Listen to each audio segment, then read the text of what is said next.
So, you never really forget the story around or the first buy-to-let you ever do. So, I'd like to share with you the story of my first buy-to-let. Probably one of the best deals I've ever done. Never to be repeated, unfortunately, quite as good a deal. Strange. I'd been going around estate agents trying to buy a property, telling them the yield I was looking for, and I was getting discount, and they'd repeatedly told me, you're not going to get deals, you're not going to get deals. So I started looking in Stoke-on-Trent to see if I could find something different, and then I actually thought to myself, do you know what, I used to advertise when I was buying and selling cars, cash paid for cars in the newspaper, why don't I try it for property? So I placed an advert in the local paper, cash paid for property, and I got a phone call from a gentleman called Mr. Trinder. Mr. Trinder phoned me and said, do you actually pay cash for property? I said, if the circumstances are right, most certainly. He said, okay, fine, could you come and have a look at my property? And I turned up, and it was in one of the less nice, not one of the best areas in Milton Keynes. I've turned up, and he's opened the door, and he said, you can see I've got bars on my windows. That's to let my cats in and out, and so people can't break in while I'm out of work, but my cats can still get in and out. He said, as you know, it's not particularly the best of areas around here. However, do you know, I had an estate agent come along a little while ago, and he told me this property was worth about £60,000. But he said that's absolute rubbish. If you can give me 32 grand, that would be absolutely brilliant. Can you do that?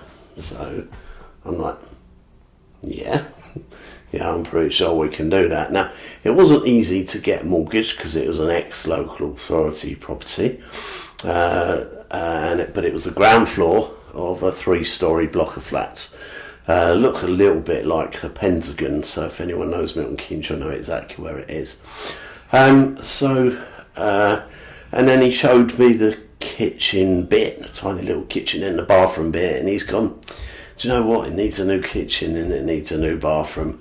32 grand is too expensive, how about I do it for 30? So I'm like, yeah, okay, fine. Bloody hell, I'm going to get some more adverts in soon. And it kind of went like that. And then he turned around and he said, now, what it is, I'm having a bit of problems because I'm officially retired from work and they keep renewing my contract every year, but they're only doing it year on year. So maybe at the end of the first year, I'm not going to need the property anymore. But in the meanwhile, I want to rent it off of you. So, and he gave me a figure, I think, which was slightly more than the normal rent for that area. And he said, can I pay you £5,200 up front for the year for rent? And can you take it off the purchase price? Yeah, okay, yeah, we can do that. So I purchased my first buy-to-let, actually cash, for just slightly under £25,000, and within a few months I'd found out that I could refinance it again with Birmingham Midshires because it had been put into I bought it cash and I just wanted a mortgage on it, and yeah, sure enough, it valued at 60 grand, and yeah, it was just mad. And I just thought, bloody hell, if this is property, this is amazing. I did buy 6 properties similar to that, great discount, ran out of money, and that's when I kind of realised by getting my solicitors to research all the different mortgage companies that you didn't actually have to wait 6 months to refinance them. But that's the story of my first buy-to-let, so I hope you enjoyed it. Do you know what that first deal I did was in 2004? In June 2004, and I never did a deal where I actually got the property at under half price ever again.